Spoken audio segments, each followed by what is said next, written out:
बुज़ुर्गान दीन की तालीमात को उजागर करना इन दिनों का सबसे अहम काम है। और सफ़रुल मुज़फ़्फ़र के हवाले से आवाम में जो गलतफ़हमियाँ पाई जाती हैं, उनमें से सबसे बड़ी गलतफ़हमी जो तवहुम परस्ती और एक गलत नज़रिए की अक्कासी करती है, वो ये है कि सफ़र का महीना मनहूस है। ये आवाम में एक गलतफ़हमी पाई जाती है कि सफ़र का महीना माअज़ल्लाह मनहूस है। और सफ़र के महीने में एक बुध के हवाले से ये कॉन्सेप्ट है कि ये सैर करने की बुध है, तो ऐसा कॉन्सेप्ट भी शरीयत के अंदर कहीं नहीं। अल्लाह रब्बुल इज़्ज़त ने किसी भी दिन को, किसी भी वक़्त को मनहूस पैदा नहीं किया, कोई भी वक़्त मनहूस नहीं है। कुछ लोग ये कहते हैं कि सफ़र के महीने में अगर शादी की जाए तो वो तोड़ नहीं चढ़ती। तो सवाल ये है कि रमज़ान के महीने में की जाने वाली शादी तोड़ चढ़ेगी, इसकी क्या गारंटी है? गारंटी तो कोई भी नहीं। तो सफ़र को मनहूस कहना ये दुरुस्त नहीं। मैं आपको एक बहुत बड़ी कामयाब शादी का हवाला दूंगा जो सफ़र में हुई। रसूलुल्लाह सल्लल्लाहु अलैहि वसल्लम ने अपनी शहज़ादी हज़रत सैयदा फ़ातिमा ज़हरा रज़ी अल्लाह ताला अन्हा व सलामुल्लाहि अलैहा का निकाह मौला अली करमल्लाहु ताला वजहुल करीम से सफ़र के महीने में कराया। ये निकाह सफ़र के महीने में। इसी तरह उस वक़्त ज़माने जाहिलियत में ना ये बात बड़ी मशहूर थी कि शव्वाल के महीने में जो शादी होगी ना वो तोड़ नहीं चढ़ती।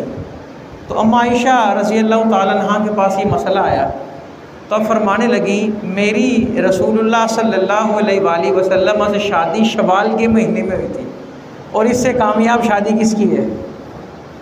तो ये नज़रियात जो है ना, ये तवहुम परस्ती वाले, बदअकीदगी वाले, हमें इनसे दूर होना है। बुज़ुर्गान दीन के आरास आ रहे हैं।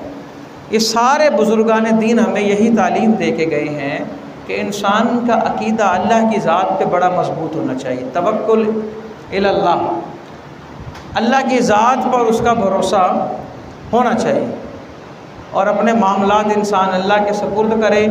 जो ईमान की पुख्तगी है, अकीदे की पुख्तगी है, वो इतना पक्का अकीदा होना चाहिए कि इंसान ज़रा ज़रा सी बातों के साथ डगमगाए ना। ये बात मैंने पहले भी अर्ज़ किया, फिर अर्ज़ कर दूँ। अकीदे की पुख्तगी के हवाले से हमारे इमाम अहमद रज़ा बरेलवी रहमतुल्लाहि ताला अलैह,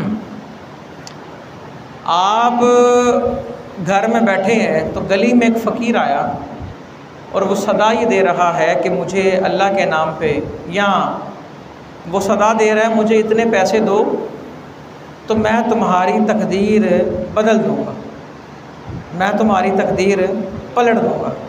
अब असल में हमारे अकायद भी तो इतने कमज़ोर हो चुके हैं। ये कल परसों एक वीडियो मेरी नज़र से गुजरी, को पीर साहब हैं, हुलिया उनका शरीयत के मुताबिक कहीं से भी नज़र नहीं आता। उनका नाम है जी वीज़े वाली सरकार। मुरीद पासपोर्ट लेके आते हैं, वो जिसके पासपोर्ट पे उंगली से कुछ लिख दे तो कहते हैं इसका वीज़ा लग जाएगा। लोग उधर जनाब लाइन पे लाइन लगी हुई है, बारी नहीं आ रही उधर कि बस पता नहीं किसका वीज़ा ये मंगवाएंगे और उस पर यूँ उंगली से हाथ चला देंगे और उसका वीज़ा लग जाएगा। और वहाँ रश लगा हुआ है। वहाँ क्या लगा हुआ है? और जो मुसब्बिबुल अस्बाब, कि जिसके हुक्म के बग़ैर परिंदा पर नहीं मार सकता, उसके जो मस्जिदें हैं, अल्लाह के घर हैं, वो वीरान पड़े हुए। ये बदअकीदगी है ना हमारी।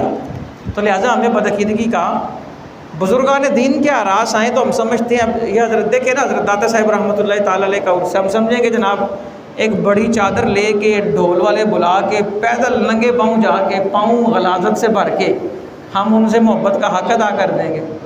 नहीं, ऐसा नहीं। सारा साल मिलावट वाला दूध बेच के, खालिस दूध आज वहाँ ले जाके, वहाँ धक्कम पेल में बांट के तो हक़ अदा कर देंगे। नहीं, ऐसा नहीं होगा। तो हमें असल मकसद है तालीमात पर अमल करना। उनकी तालीमात क्या हैं वो सीखें। वो क्या कहते हैं, एक बच्चा अपने बाप को पानी का गिलास ना पिलाए और वो कहे अब्बा जी आपकी मोहब्बत में मैं धमाल डालने को तैयार हूँ, तो वो किस बात की मोहब्बत है जी?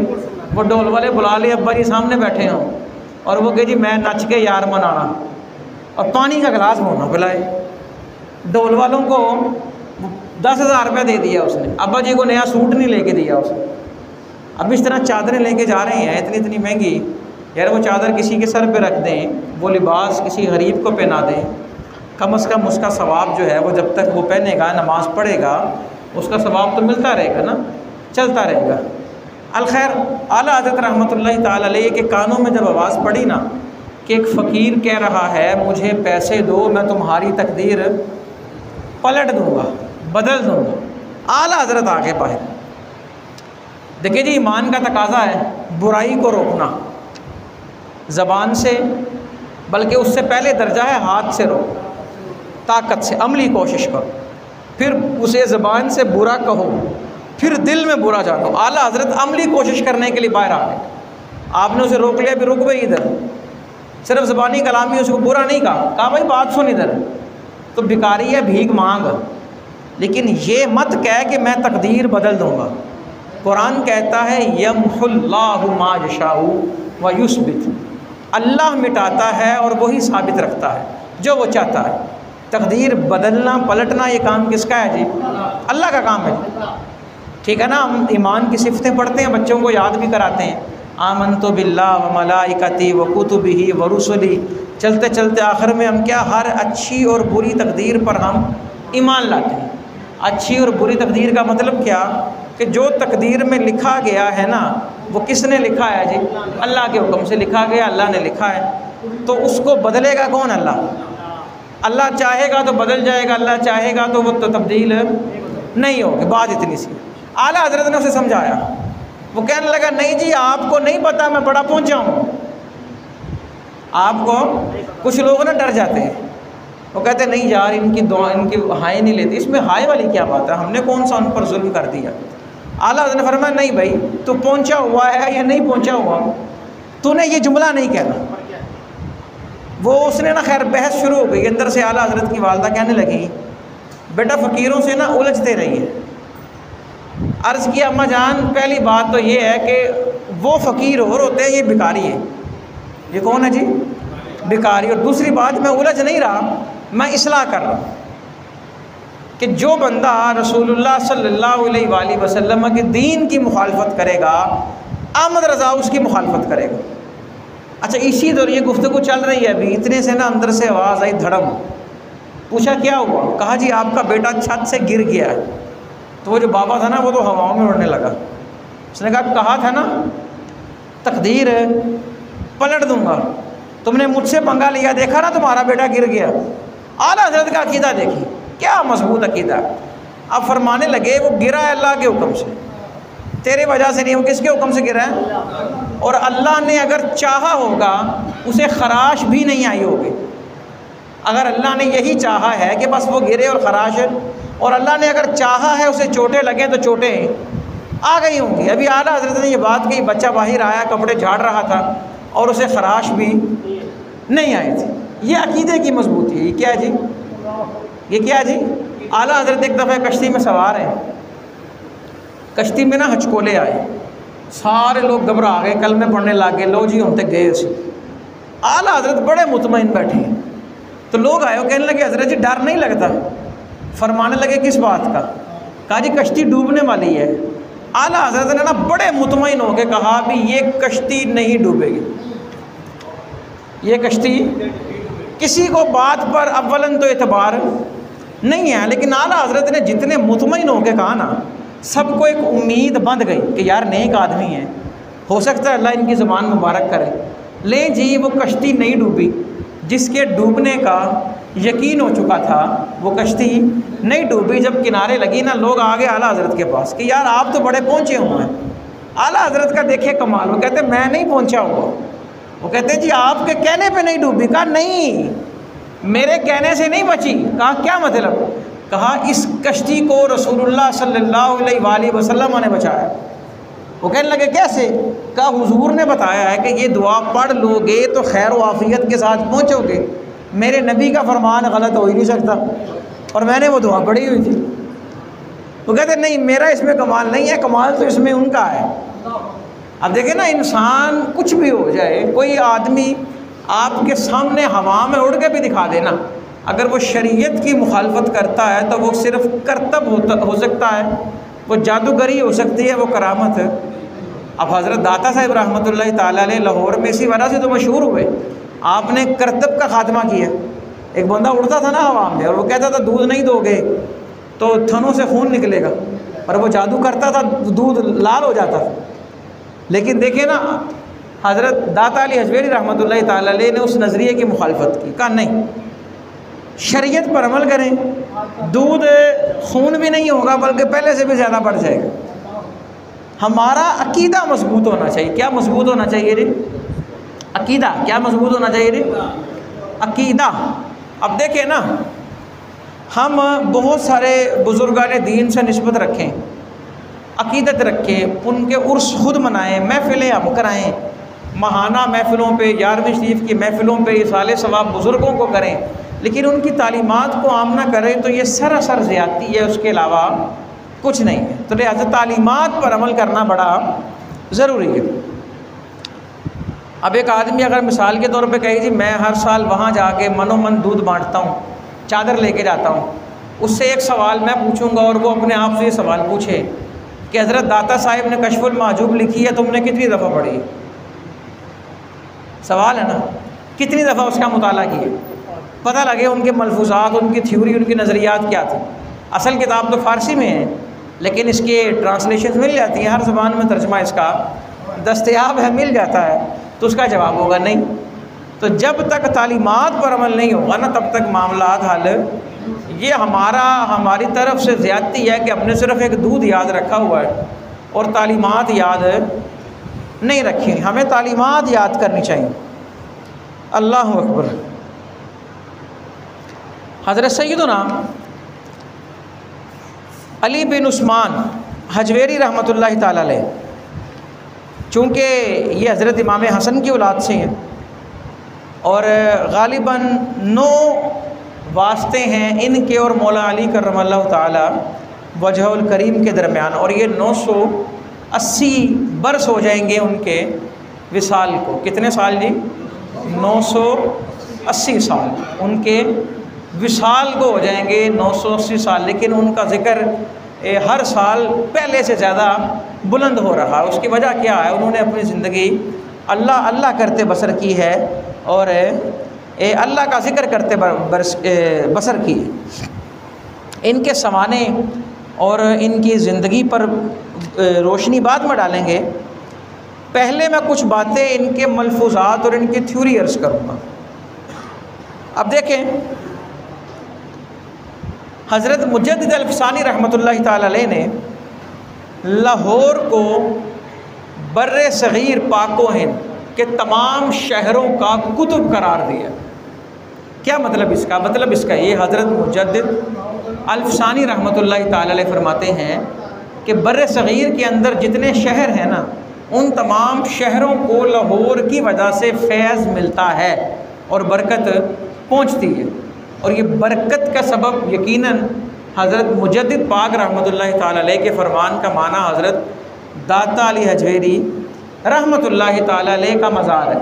और अल्लामा मोहम्मद इकबाल रहमतुल्लाहि ताला अलैह ने भी अपने कलाम में हज़रत अली हजवेरी रहमतुल्लाहि ताला अलैह के हवाले से यही बात नकल की कि आपकी शान ये है कि आपके मज़ार को हज़रत मोइनुद्दीन अजमेरी रहमतुल्लाहि ताला अलैह ने हरम बनाया और उन्हें भी यहाँ से फैज़ान हासिल हुआ है, फैज़ान हासिल हुआ है। लेकिन याद रखें, सवाल ये है, आप तारीख़ पढ़ के देखें, उन्हें ये फैज़ान है सिर्फ़ दूध ले जाने या चादर ले जाने से नहीं मिला। ये फैज़ान मिला है तालीमात से, उस नज़रिए की वजह से जिस नज़रिए को लेके वो चले। हज़रत दाता साहिब रहमतुल्लाहि ताला अलैह ने लाहौर में 30 साल गुजारे हैं। कितने दिन? 30 साल। क्या किया उन्होंने? इमामत की है, खिताबत की है, जुमा पढ़ाया है, नमाज़ें पढ़ाई हैं, शरीयत पर अमल किया। किस पर अमल किया जी? 30 साल लाहौर में उन्होंने लाहौरियों को शरीयत समझाई है कि शरीयत होती क्या है। एक बंदा 30 साल से चादर लेके जा रहा है और उसे पता ही नहीं शरीयत का इल्म क्या है, या शरीयत ने कौन सी चीज़ों को सीखना लाजिम करार दिया, उसे तहारत का ही नहीं पता कि तहारत हासिल करने का तरीका क्या है। तो वो उसकी चादरें, उसके दूध, उसके दमाल, ये सब फजूल है, ये सब लगवियात है, सब दिखलावा है, सब नफ्स की ख्वाहिश है। असल में जो हमारा नफ्स है ना, ये हमें बहुत से गलत काम करवाता है और हमें इत्मीनान अता करता है, हालांकि वो हमारा हकीकी इत्मीनान नहीं होता। इमाम गज़ाली रहमतुल्लाहि ताला अलैह तहरीर फरमाते हैं कि इंसान का नफ्स आग पे चलना तो गवारा कर सकता है। किस पर चलना जी? आग पर।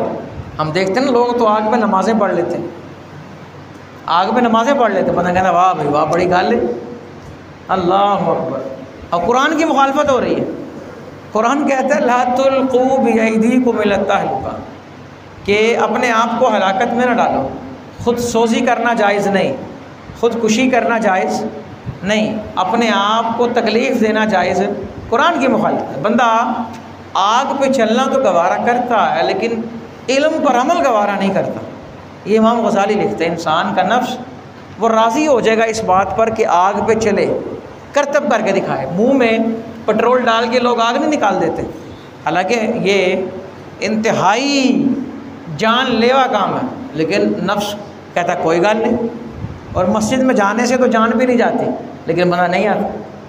मस्जिद में आएगा, ठंडा ठंडा कमरा होगा, ठंडा पानी होगा पीने को, वज़ू करने को, हर चीज़ आराइश आसाइश आसानी सहूलत के साथ चीज़ें दस्तयाब हैं, लेकिन नफ्स गवारा नहीं करेगा। घर के अंदर बेशक पंखा भी सही ना हो, इंतहाई खस्ता हाल में बंदा रहता हो, वो भी मस्जिद आए और आखिर में बैठ जाए और ताकि सलाम फिरे और मैं फिर वापस चला जाऊँ, नफ्स गवारा ही नहीं करता। ये बात बिल्कुल हकीकत है। तो इमाम गज़ाली कहते हैं नफ्स जो है ना वो इल्म पर अमल गवारा नहीं करता, वो आग पे चलना तो गवारा कर सकता। तो हज़रत दाता साहिब रहमतुल्लाहि ताला अलैह की जो तालीमात है ना उन पर अमल करना बड़ा ज़रूरी है, क्योंकि ये शरीयत के मुताबिक है। तो 10 साल से चादर ले जाने वाले ने क्या कभी कशफुल महजूब के 10 सफ़े पढ़े हैं? अगर नहीं पढ़े तो वो अपना मुहासबा करे, वो देखे। अगर वो कशफुल महजूब पढ़ लेगा ना तो फिर उस पर बहुत सारी चीज़ें आश्कार हो जाएंगी, उसको पता लग जाएगा कि दूध लेके जाना है तो कैसे, और चादर लेके जानी है तो। मैं मुखालफत नहीं कर रहा कि ना लेके जाएं, दूध ना लेके जाएं, ये ना करें, मैं बेहतरी की बात कर रहा हूँ कि इस अमल को बेहतर किया जा सकता है, लेकिन उसका तरीक़ाकार बेहतर होना चाहिए। क्या होना चाहिए जी? तरीक़ाकार है बेहतर होना चाहिए। एक चीज़ ज़ाया ना हो, ज़ाहिर सी बात है, एक एक कतरा अगर ज़ाया होगा तो उसका हिसाब देना होगा। वहाँ कितना कितना दूध ज़ाया हो जाता है और परवाह ही नहीं है किसी को। धक्कम पेल अलग है, लड़ाई झगड़ा अलग है, और नमाज़ों का टाइम हो रहा है, वहाँ पर ऐलान भी हो रहे हैं कि नमाज का वक्त है, नमाज पढ़ ले, लेकिन बैठे हुए हैं उधर, सुबह से वज़ू भी नहीं किया शायद, वो यार बस जी सवेर का दूध कटिया तो लैके आए हैं, मत बच गई। हालांकि इसका तो हिसाब ही नहीं है। हिसाब तो इस बात का होगा भी नमाज पढ़ी है कि नहीं पढ़ी। और जिनके नाम पे दूध लेके जा रहे हैं उन्होंने वहाँ पर 30 साल इमामत कराई है, तो वहाँ जाके इंसान यही समझ ले कि यार मैं कम से कम 3 नमाज़ें तो पढ़ के आऊँ अल्लाह की रज़ा के। तो जब तक नज़रिया ठीक नहीं होगा ना तब तक मामलात बेहतर। हज़रत दाता साहिब रहमतुल्लाहि ताला अलैह ने अपनी किताब में हज़रत बिशर हाफ़ी रहमतुल्लाहि ताला अलैह की तौबा का वाक़या लिखा। अल्लाह अकबर। अब देखें ना, हमें अल्लाह के नाम से इतनी मोहब्बत भी नहीं है, ये कम से कम की मिसाल दे रहा हूँ। हज़रत बिशर हाफ़ी रहमतुल्लाहि ताला अलैह जब तौबा नहीं की थी ना, जवानी में मस्त हैं और जब नशा किया होगा, मुख्तसर ये समझ लें, और नशे में मस्त जा रहे हैं, रास्ते में नज़र पड़ी एक पर्ची है, पर्ची उठाकर देखा, पर्ची पर लिखा हुआ था बिस्मिल्लाहिर्रहमानिर्रहीम। था नशा, लेकिन इतनी अकल थी कि ये नाम मेरे रब का है। उस नाम को चूमा और कहा नहीं बिशर तेरे रब का नाम ज़मीन पे नहीं आ सकता। उसको उठा के चूम के ना ऊंची जगह पर रख दिया। अल्लाह को यह अदा बड़ी पसंद आई, कहा जो मेरे नाम को नीचे नहीं गिरने देता बिशर क़यामत तक तुझे नीचे नहीं गिरने देंगे हम। यार हम अल्लाह से मोहब्बत ही नहीं करते, प्यार ही नहीं करते, परवाह ही नहीं है। अल्लाह का नाम लिखा है नहीं लिखा, आ रहा है नहीं आ रहा, परवाह है या नहीं है, मस्जिद से आवाज़ आ रही है या नहीं आ रही, कानों में अजान की आवाज़ ना पड़े, हम हैंड फ्री का वॉल्यूम बढ़ा देते हैं। देखिए ना कितनी बड़ी एक कम ज़रफ़ी और कम नसीबी और महरूमी है हमारी कि टीवी की आवाज़ बढ़ा दी है, यार अजान की आवाज़ आएगी तो जवाब देना पड़ेगा। देखें नहीं, तो लिहाजा इन चीज़ों को समझें और हज़रत दाता साहिब रहमतुल्लाहि ताला अलैह की तालीमात देखिए कि तालीमात क्या हैं। तो मैं उनके कुछ तालीमात के कुछ चीज़ें आपके सामने आज रखूँगा, उनकी ज़िंदगी पर गुफ्तगू इंशाल्लाह करेंगे, लेकिन बाद में, आज अगर टाइम मिला आज, नहीं तो फिर इंशाल्लाह आइंदा जुमा करेंगे। हज़रत अली हजवेरी रहमतुल्लाहि ताला अलैह फरमाते हैं, और ये जितनी चीज़ें मैं अर्ज़ करूँगा ना, ये सारे इक़्तिबासात ये कश्फुल महजूब के ही हैं, ये कश्फुल महजूब से ही सारी बातें हैं जो मैं अर्ज़ करूँगा।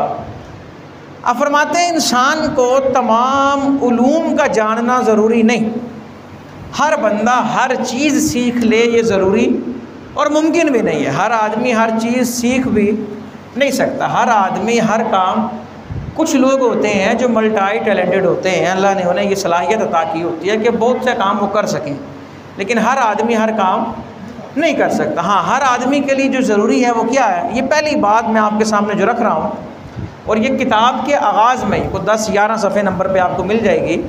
हाँ, ये हो सकता है तर्जुमों का फ़र्क है, कोई किसी ने तर्जुमा किया, किसी ने कुछ साइज़ छोटा है या बड़ा है, यानी कि जो पहला इसका चैप्टर इस बात इल्म का, जहाँ पे इल्म की बात हो रही है, अगर फ़ारसी की किताब देखेंगे ना, वहाँ से मिलना ज़रा आसान होगा।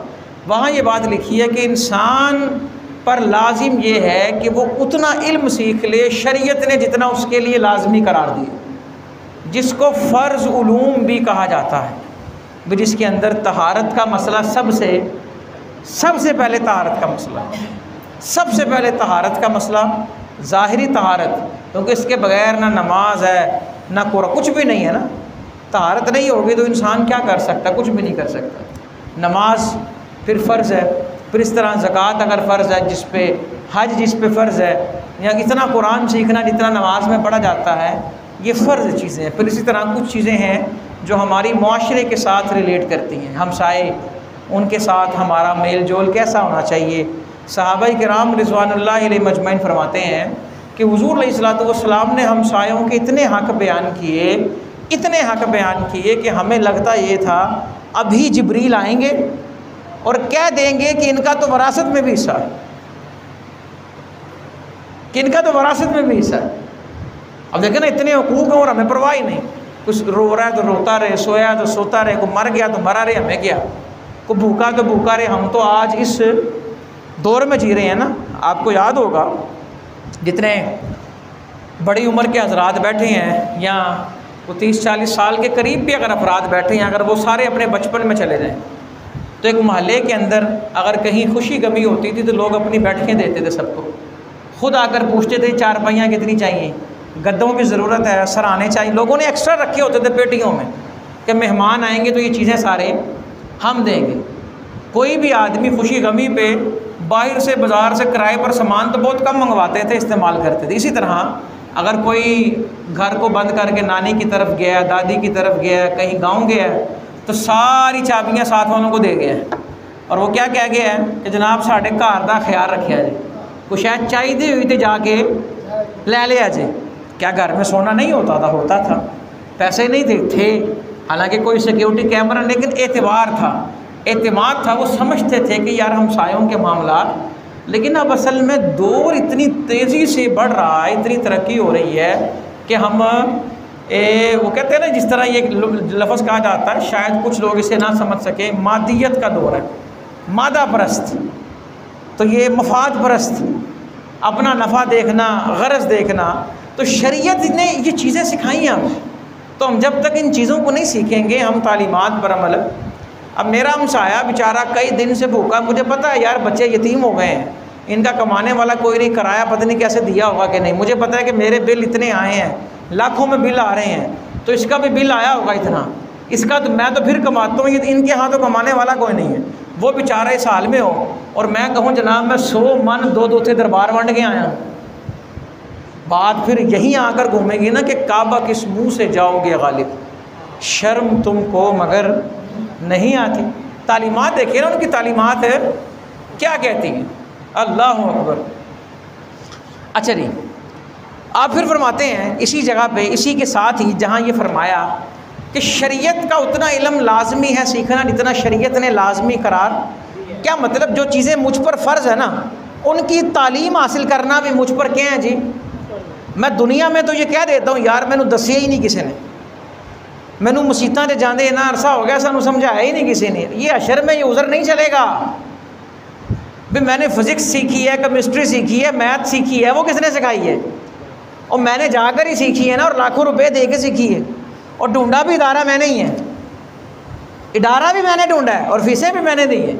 और उस टाइम तो मैं नहीं कहता यार घर बैठे रहो, जिन्हें सिखानी होगी सिखाइएगा आगे। दीन के लिए हमारा मयार जो है वो तब्दील हो जाता है। हम जनाब पता करेंगे जनाब आइल्स कौन सिखा रहा है अच्छे, और जनाब कितने बैंड्स हैं और क्या रिज़ल्ट है, क्या रेपुटेशन है। और फिर जनाब माहौल ये आ गया, वो कहते हैं जनाब स्टाम्प पे लिखवा लें, इतने नंबर ना आए तो फीस वापस आपकी।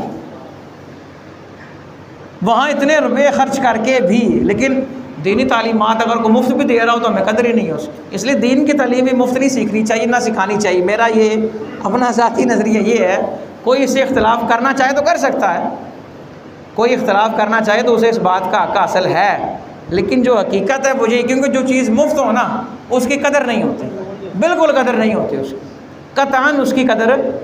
अभी कुछ दिन पहले मैंने ख़बर देखी, सब ने देखी होगी, कि जनाब कोई शायद कोई मैच होने वाले हैं, क्रिकेट या हो रहे हैं पता नहीं, तो कम से कम शायद उसकी टिकट 8,000 के 9,000 है, कम से कम वो जिस मैच की मैं बात कर रहा हूँ, कम से कम टिकट उसकी 8,000 या 9,000 है। वो टिकट प्रिंट होने से पहले ही फ़रोख्त हो गई, प्रिंट होने से पहले ही सारी ऑनलाइन। और ज़्यादा से ज़्यादा टिकट 80-80 हज़ार रुपये की टिकट है उसकी। और ये वो है जहाँ जाने के लिए भी हज़ारों खर्च करने हैं, वहाँ से आकर आते हुए भी 1,000 लग जाएंगे, और वहाँ सारा दिन बैठने पर भी 2-4 हज़ार एक आदमी का लग जाएगा। और उसने सीखा क्या? कुछ भी नहीं, सिर्फ क्या उसका नफ्स राज़ी हुआ, उधर रांझा राज़ी हो गया बस, और कुछ नहीं सीखा कोई उसका। अलबत्ता उसकी दिहाड़ी उस दिन मर गई, वो जो 10-12 हज़ार कमाने वाला दिहाड़ी का वो मर गई, वो उसका नुकसान हो गया। लेकिन वो मुतमईन क्यों है यार, चाह से बढ़ी आई। लेकिन यही बात अगर वो देखे ना 10 मिनट जुमे का ख़िताब लेट हो जाए तो तबीयत सबकी सेट होने है, वो चेहरे बताना शुरू हो जाते हैं कि जनाब ये यहाँ पे शरीयत लागू होती है, आप क्यों नहीं ऐसा कर रहे। तो लिहाजा हमारा मयार भी तो दीन के साथ यही है ना। तो आज हमारी तबाही और ज़बू हाली का सबब भी यही है कि हमने दीन को पीछे कर दिया। एक बल्कि बहुत सारे लोग आज सिर्फ हम, आप ये देखें ना, अगर 20 साल पीछे चले जाएं तो हम दीनदारों का जो अदब एहतराम करते थे आज वो नहीं करते। मिसाल के तौर पे पीछे चले जाएं, अगर मैं अपने बचपन में जाऊं या आप उससे पीछे चले जाएं, अगर कोई बच्चा घर में कोई हिफ्ज़ करने जाता है ना तो घर का बड़ा दादा या दादी उसकी तरफ पैर करके नहीं सोते थे। ऐसा ही है जी, किसी हाफिज़ को पैरों वाली साइड पे वो नहीं लटाते थे।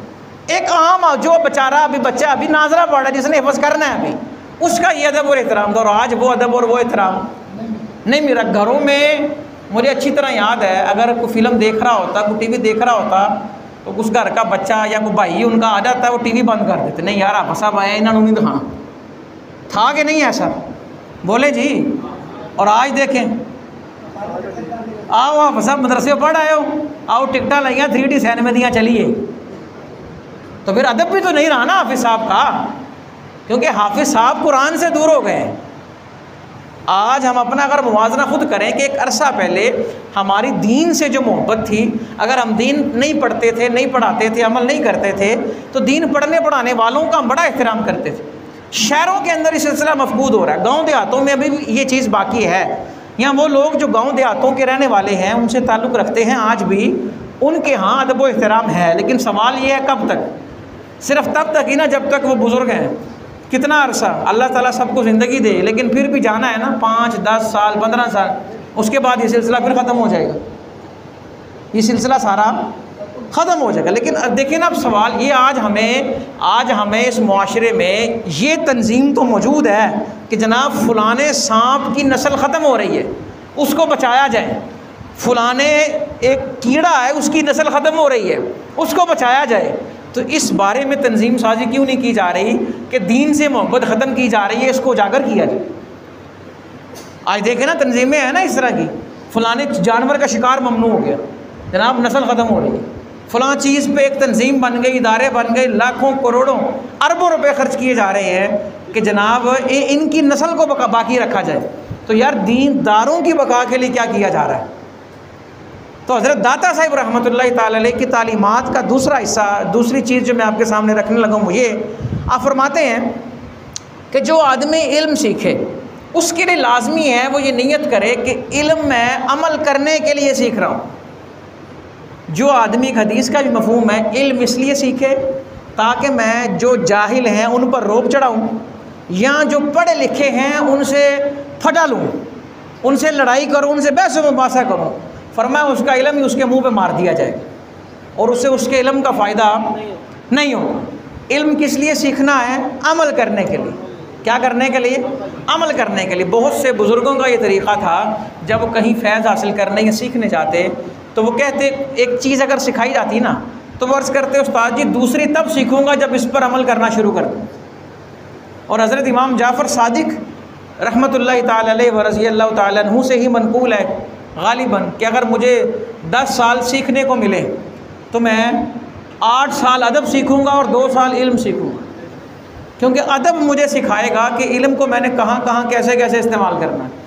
अदब सिखाता है इल्म पर क्या करना जी, अमल करना। अब एक आदमी को पता तो हो कि माँ बाप के बड़े हकूक़ हैं, माँ बाप की बड़ी शान है कि बाप जन्नत की चौखट है तो माँ के पैरों तले जन्नत है, और कहे जी मैनू अम्मी अब्बे नाल बड़ा ही प्यार है। उसको पता हो कि माँ बाप को मोहब्बत से देखें तो एक मकबूल हज का सवाब।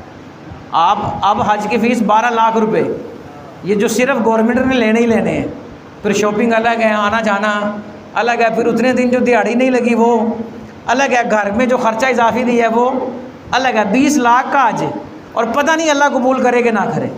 और हुजूर फरमा रहे हैं माँ बाप की चेहरे को जो मोहब्बत की निगाह से देखे उसे मकबूल हज का सवाब मिलता है। एक आदमी को पता हो ये, लेकिन वो कहे अब्बा जी मैंने थोड़ी शान पता है, थोड़े नाल प्यार भी बड़ा, लेकिन पानी का गिलास मैं को नहीं देना, आखे थोड़े को नहीं लगना, तो थोड़े नाल मोहब्बत है नहीं है, थोड़े सामने धमाल भी पावांगा तो चादर भी चढ़ावांगा, थोड़े ना दी फलाने नूं दांगा, थानू नया सूट नहीं देना मैं। तो कोई भी अकल वाला ये नहीं कहेगा कि इसे अपने माँ बाप से मोहब्बत है। अगर मोहब्बत है तो फिर वो ऐसा काम करे कि जिसमें दावे की ज़रूरत ना पड़े। तो ये इल्म पर अमल जब तक नहीं होगा ना, तब तक वो इल्म रायगा है, बेकार है और ज़ाया है। अल्लाह अकबर। आप फरमाते हैं जो तालिब हक है, तालिब हक, हक का मतलब है अल्लाह रब्बुल इज़्ज़त के साथ। क्या मतलब है जी? अल्लाह हक है, हक अल्लाह, ये विर्द भी नारा भी लगता है, एक विर्द भी होता है। तो अल्लाह हक है ना, हक है, सच है, अल्लाह हक है, सच है। तो जो भी अल्लाह का तालिब है, अल्लाह के तालिब होने का मतलब क्या? वो चाहता ये है कि उसका रब से रिश्ता कायम हो जाए, रब से रब्त कायम हो जाए। आप फरमाते हैं वो एक काम कर ले, उसका रब से ताल्लुक़ कायम हो जाएगा। और जब तक वो ये काम नहीं करेगा ना, वो जो मर्ज़ी कर ले, रब से उसका रब्त कायम हो। ये काम देखें कितना बुनियादी है। आप फरमाते हैं आदमी अमल करे इस यकीन के साथ कि अल्लाह मेरे अमल को देख रहा। पता सबको है लेकिन यकीन नहीं है। अगर ये यकीन हो तो मिलावट करने वाला मिलावट करे, अगर ये यकीन हो तो धोखा देने वाला धोखा दे, अगर ये यकीन हो तो नाप तोल में कभी कोई कमी ना करे, और अगर ये यकीन हो तो महंगी चीज़ की कीमत तय करके सस्ती चीज़ कोई अदा ना करे। ये तो अल्लाह बेहतर जानता है ना कि कौन क्या कर रहा है क्या नहीं कर रहा। हम मानते तो हैं इस बात को क्योंकि हमें इल्म है कि अल्लाह हमारे हर अमल को देख रहा है, लेकिन इस बात का यकीन हमें नहीं है। क्योंकि अगर यकीन हो तो फिर हम क्यों लड़ाई झगड़ा करें? अगर ये यकीन है तो हम दंगे फसाद, फितने फसादात, इस तरह के मामलात हम हरगिज़ नहीं करेंगे। अल्लाह अकबर। आप फरमाते हैं कुछ लोग होते हैं ना जो दीन का लिबास अपनाते हैं दुनिया के लिए, दुनिया ख़रीदने के लिए, और वो चाहते हैं जनाब हमें लाखों रुपए करोड़ों रुपए इकट्ठे हों की करिए। वो कहते हैं यार छड्डो बस अल्लाह अल्लाह करने, दरवेश बन जाने, लोग ही बड़े आन के बड़े ज़रूरतमंद हैं वहाँ। जिस तरह मैंने अभी अर्ज़ किया कि एक बंदा और लाइनें उसके पास लगी हुई हैं, कल परसों वीडियो देखी, उसका ज़ाहिरी हुलिया कोई शरीयत वाला नहीं है, और पता नहीं वो नहाया भी आगे नहीं करसे से लग यही रहा है। और जी उसका नाम है जी वीज़े वाली सरकार, कि बस जिस पे उसकी नज़र आएगी उसका वो पासपोर्ट पकड़ के अगर उसने उंगली फेर दी, लोग ये समझते हैं उसका वीज़ा लग जाएगा। भी अगर ऐसे वीज़ा लगे है तो ये सारे जो बैठे हुए हैं ये कंसल्टेंसी वाले घर ना चले जाए सारे, भी जो 40-40 लाख रुपए लेते हैं और वो कहते हैं जनाब एक उंगली से वीज़ा लग जाएगा। बदअकीदगी है ना, और उनका धंधा चल रहा है। क्यों? कि लोगों मानने वालों की लाइन ही बहुत लंबी लगी हुई, और 10 लोग नहीं मानते, ना माने 1000 तो मान रहे हैं ना, तस्लीम कर रहे हैं। और लोग जनाब, उलमा इकबाल रहमतुल्लाह ताला अलैह का बड़ा मशहूर वाक़या है ना, कहीं बैठे तो किसी पीर के पास कोई मुरीद आया, कहा जी पीर साहब दुआ करें, कर्ज़ा बड़ा चढ़ गया। मिसाल के तौर पर उसने कहा जी 100 रुपये का मकरूज़ हूँ। तो वो जाते जाते ना 10 रुपया पीर साहब की मुट्ठी में पकड़ा गया। तो उलमा इकबाल फरमाने लगे पहले 100 का मकरूज़ था, अब 110 का हो गया। तो ये मामला है ना कुछ इस तरह के। मकरूज़ है भी तो अल्लाह दुआ करो, अल्लाह से दुआ करो, उनसे दुआ कराएं और अल्लाह ताला असबाब पैदा फरमाए। यकीन करें इस दौर में भी हमने ऐसे लोग देखे हैं और ऐसे लोग हैं। अगर कोई मुरीद आकर कहे ना कि मेरा कर्जा है, वो दुआ तो करते हैं, लेकिन वो पता क्या कहते हैं, अगर वाकई ही बंदा वो ज़रूरतमंद हो, वो अपनी जेब से उसको पैसे देते हैं, जा पुत्र अपना कर्जा अदा कर ले, तो दसीना किसी को मैं देता है। ऐसे लोग एक दो नहीं, बेशुमार मौजूद है दुनिया में। हक मौजूद है, लेकिन बात हो रही है बातिल की कि जो लोग जो धंधा करते हैं, हज़रत दाता साहब रहमतुल्लाह ताला अलैह फरमाते हैं, जो दुनिया कमाने के लिए वलियों का लिबास इख्तियार करता है, तो वो समझ ले वो दुनिया नहीं ख़रीद रहा, वो आफत ख़रीद रहा है। वो क्या ख़रीद रहा है जी? आफत ख़रीद रहा है। अल्लाह अकबर। और फिर फरमाया बातिल पर राज़ी हो जाना ये भी बातिल है, और गुस्से की हालत में अगर आदमी हक पर अमल ना कर सके तो ये भी बातिल है। अगर गुस्सा आ गया है, आदमी अगर कोई हक बात नहीं कर सकता तो वो नाहक भी ना करे, अगर वो अच्छी बात नहीं कर सकता तो बुरी बात भी ना करे। अच्छा, कुछ लोग कहते हैं कि गुस्सा हराम है, तो ये लफ्ज़ दुरुस्त नहीं। गुस्सा हराम, हाँ कुछ गुस्से ऐसे हैं जो हराम हो सकते हैं, लेकिन हर गुस्सा हराम। अब मिसाल के तौर पे एक आदमी शरीयत की मुखालफत करे, इस पर गुस्सा ना आए, ये तो मुनाफ़िक़त है। एक आदमी हुज़ूर अलैहिस्सलाम की बेअदबी करे तो इन करे, इस पर गुस्सा ना आए तो मुनाफ़िक़त है। ये तो गुस्सा आना ईमान का हिस्सा है, गैरत का तकाज़ा है।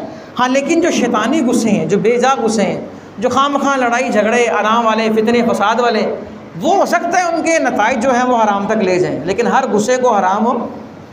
गुस्सा आता है, गुस्सा, हाँ गुस्से को जो पी जाते हैं ये हैं वो लोग जिन्हें अल्लाह पसंद करता है, लिहाजा गुस्सा आना ममनू नहीं है। कई रिवायतों में आएगा हुज़ूर अलैहिस्सलाम को गुस्सा आया, और इतना गुस्सा आया कि आपके चेहरे का रंग मुतग़य्यर हो गया।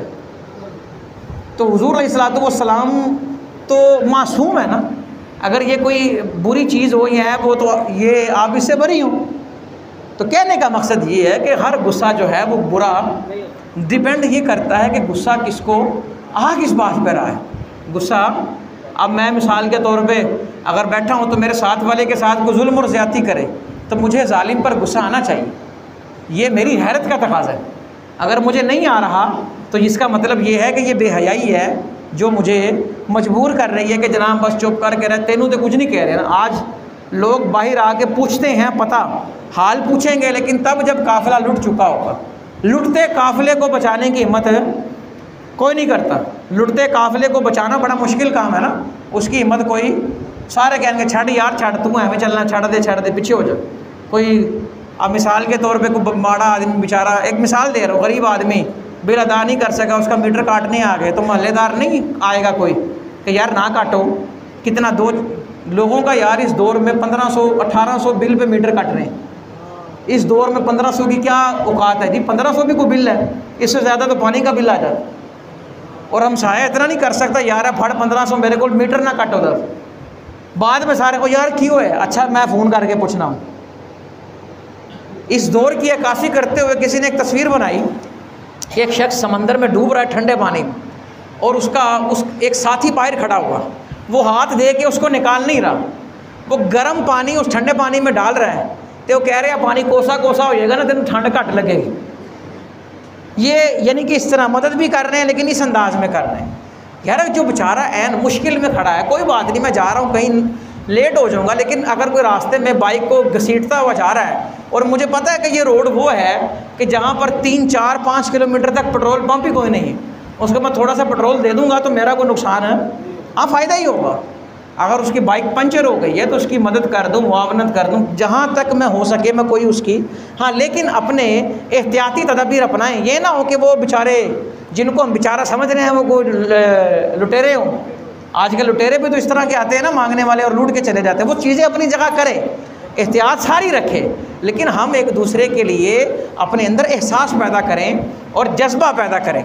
समझ आई ना। तो ये हज़रत दाता साहिब रहमतुल्लाह ताला अलैह की तालीमात बता रही हैं कि गुस्से की हालत में इंसान हक़ व सदाकत को ना छोड़े।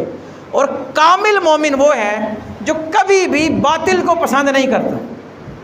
अल्लामा इकबाल रहमतुल्लाह ताला अलैह ने फरमाया, बातिल दुई पसंद है और हक़ ला शरीक है, शिरकत मयाना है हक़ व बातिल ना कर कबूल।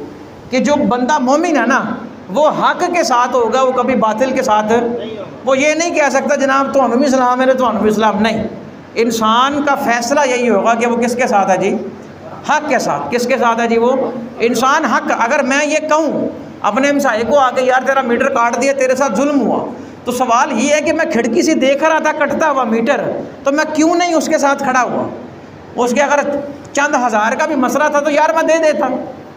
अगर मेरे पास नहीं थे तो उनको मैं कहता यार सब्र करो, मैं अपने तल्लुकात इस्तेमाल करता, यार 2 दिन की मोहलत दो, 4 दिन की मोहलत दो। देखे ना ये कितना ये डूब मरने का मकाम है कि एक हमसाये का मीटर 1500 रुपये से कट जाए और सारे मोहल्लेदार करोड़ोंपति देखते रहें और वो बाद में आए और पूछें जनाब तो बाद आ गया यार तार ले ली मेरे करो।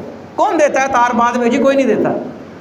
जो मौके पर साथ नहीं देता बाद में सिर्फ दावे होते हैं, कोई हकीकत नहीं होती। अल्लाह अकबर।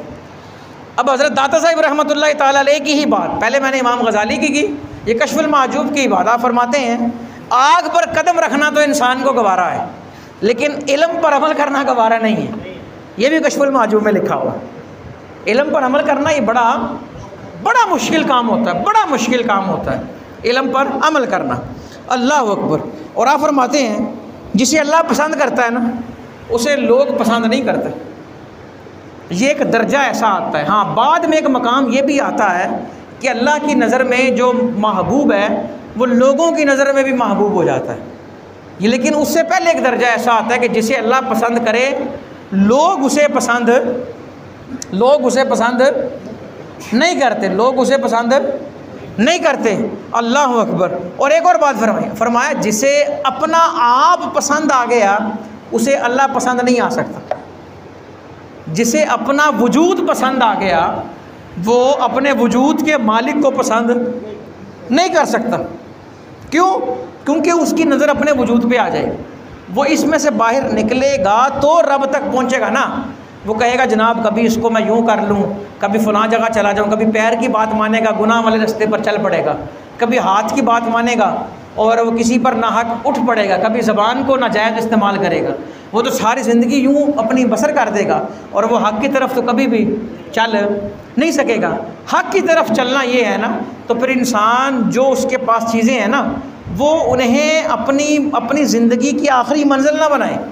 ये सारी चीज़ें इनको वसीला बनाए मालिक हकीकी तक जाने का।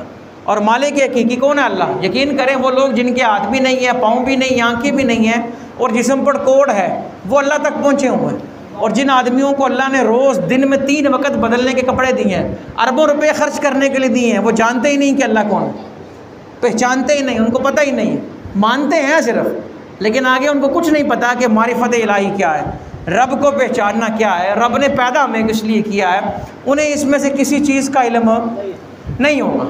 इंसान की ज़िंदगी की मेराज ये है कि बंदा रब की मारिफत करे। जो बंदा रब की मारिफत के बगैर दुनिया से चला गया ना तो यकीन करें उसकी दुनिया के बाद जो मामला शुरू होंगे ना वो बड़े मुश्किलात हो जाएंगे, बड़े मुश्किल हो जाएंगे।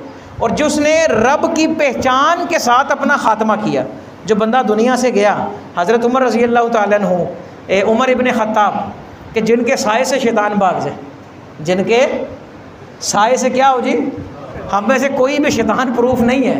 हर आदमी जो बच्चा पैदा होता है, औरत हो मर्द हो, उसके साथ एक हमजाद पैदा होता है, एक शैतान पैदा होता है। कौन पैदा होता है जी?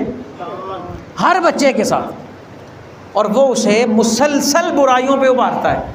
हुज़ूर अलैहिस्सलातु वस्सलाम ने जब ये बात कही ना तो सहाबा अर्ज़ करने लगे कि या रसूलल्लाह सल्लल्लाहु अलैहि वसल्लम क्या आपका भी हमजाद है? आपने फरमाया हाँ, लेकिन मैंने उसे मुसलमान कर लिया है। वो अब मुझे अच्छे मशवरे देता है। बाकी सब क्या शैतान पैदा होता है, इंसान कोई भी शैतान प्रूफ नहीं है, हम अपनी बात कर रहे हैं। लेकिन हज़रत उमर की शान वो है कि जिनके साए से शैतान भाग जाए, कि जहाँ उनका नाम लिया जाए वहाँ शैतान नहीं आता। उन्हें किसी ने ईद की मुबारक दी। किसकी मुबारक दी जी? कि ईद मुबारक हो। फरमाया मुबारक उस दिन देना और मेरी ईद उस दिन होगी जिस दिन दुनिया से रुखसत हो जाऊंगा ईमान के साथ। जिस दिन ईमान की हालत में उमर का इंतकाल हो गया ना, वो दिन उमर की ईद का दिन होगा। कि असल ईद तो वो होगी ना, खुशी तब होगी कि ले जनाब शुक्र अल्हम्दुलिल्लाह, इंसान ईमान को एक लम्हा लगता है भटकने में, और कोई पता नहीं कि कोई किस वक्त भटक जाए और उसकी रूह जो है वो परवाज़ कर जाए। बड़े बड़े लोग, उन्होंने बड़ा बड़ा काम किया लेकिन ख़ात्मा उनका कुफ्र पे हुआ, ख़ात्मा उनका ईमान पर नहीं हुआ। एक बहुत बड़ा नाम मुख्तार सकवी, उसने चुन चुन के यजीदी मारे, लेकिन उसने खुद नबूवत का दावा कर दिया माशाअल्लाह, और ख़ात्मा उसका कुफ्र पे हुआ। तो लिहाजा हमें ये दुआएं मांगनी चाहिए और हमें इन सारी चीज़ों का ख्याल रखना चाहिए। अल्लाह अकबर। आप फरमाते हैं कि बुरे लोगों की सोबत में रहने वाला ना नफ्स की शरारत का शिकार बन जाता है, और कहते हैं अगर बंदा नेक हो ना, वो हमेशा नेक लोगों के पास रहेगा, वो बुरे लोगों के पास। एक आदमी कहे यार मैं चवले नहीं मारता, मेरे यार दोस्त ऐसे करते हैं। तो भाई तुम अगर ऐसे हो तो तुम्हारे यार दोस्त ऐसे हैं ना, कि आदमी अपने दोस्तों के दीन पे होता है। अगर इंसान के अंदर नेकी और भलाई है तो वो बुरे लोगों के पास जाता क्यों? आज असल में हर बंदा शो ऑफ के चक्करों में, दिखलावा, जनाब मैं उनके पास जाऊंगा, उनके पास ये चीज़ें भी हैं। कई लोग आजकल नौजवानों को बड़ा शौक़ होता है असले का, और उन लोगों के पास आने जाने का जिन्होंने असला रखा हो। उनकी ज़रूरत होगी, कुछ सिक्योरिटी मामलात होते हैं, किसी के मामलात ऐसे होते हैं, ख़ानदानी मामलात होते हैं, बड़े मामलात हैं। कई वो कानून नाफिज करने वाले इदारों के पास होते हैं, उनसे यारी दोस्ती लगा लेंगे, यार एक बार फड़ाइए मैं एक फ़ोटो बनवाना, और फिर जनाब फ़ोटो बना के स्टेटसों पे लगा के, और ऐसे ऐसे ऊपर शेर लिखे होंगे कि जनाब हम तो ये हैं, तो हम तो वो हैं। हालांकि जी देखिए ना किस तरफ जा रहे हैं, दिखलावा, रियाकारी, तकब्बुर, इसे शिर्क कहा गया, रियाकारी को शिर्क कहा गया। और हर आदमी शौक़ के चक्करों में कि यार दिखा गया हो। अब देखिए ना हमारे घरों में ये तालीम, कौन सा ऐसा घर है कहीं ये बात है कहीं थोड़ी होगी कहीं ज़्यादा, इल्ला माशाल्लाह अल्लाह ने जिसे महफूज रखा है उसके अलावा, वरना कहीं थोड़ा पाया जा रहा है कहीं ज़्यादा। क्या शौक़, वो कैसे कि 500 की चीज़ ला के 1000 की बताते हैं, उधर बहस लड़ पड़ेंगे, नहीं जी ऐसी देनी है इन्होंने, और आगे बताएंगे जनाब इतने के लिए। तो भाई जितना ना बताएं कीमत, आखिर किसको धोखा दे रहे हैं ना। अल्लाह अकबर। तो जो आदमी नेकी जिसके अंदर है वो कभी भी बुराई वाले काम नहीं करेगा। अल्लाह अकबर। फरमाते हैं अमल की रूह इखलास है। पीछे बात हुई ना अमल करे इंसान, लेकिन अमल भी मोतबर तब होगा जब इंसान इखलास के साथ करेगा। इखलास का मतलब ये है कि इंसान अपने अमल का मुआवजा तलब अल्लाह की रज़ा के लिए काम करे। जो आदमी इखलास के साथ अमल करता है तो ये ऐसे है जैसे उसका हकीकी अमल है। आप फरमाते हैं कि अमल के अंदर इखलास की वही हैसियत है जो जिस्म के अंदर रूह की हैसियत है, कि रूह के बग़ैर जिस्म किसी काम नहीं आता। इसी तरह इखलास के बग़ैर अमल गुबार तो हो सकती है लेकिन नफ़ा बख्श नहीं हो सकती। और फिर फरमाया सिर्फ़ इल्म पर कनात करने वाला आलिम नहीं हो सकता। सिर्फ़ सीख लेना, पढ़ लेना, याद कर लेना, हिफ्ज़ कर लेना ये इल्म नहीं है। कहा इल्म तब है जब सीखा है उसे अमल भी करे, उस पर अमल पैरा भी हो और उसकी तालीम भी दे। ये है आलिम, कि बग़ैर अमल के कोई भी आलिम नहीं हो सकता। लिहाजा हज़रत दादा साहिब लिखते हैं कि इल्म को अमल से जुदा करने वाला आलिम नहीं हो सकता। आलिम वही है जो इल्म पर क्या करे, चाहे उसे 2 हदीसें आती हों, चाहे एक आदमी को 2 हदीसें आती हैं लेकिन उस पर वो अमल करता है, और एक आदमी को 2 लाख हदीसें आती हैं लेकिन उस पर अमल वो नहीं करता। तो आलिम वो है जिसको 2 आती हैं और उस पर अमल करता है, और जो अमल नहीं करता वो हकीकी तौर पर आलिम नहीं है।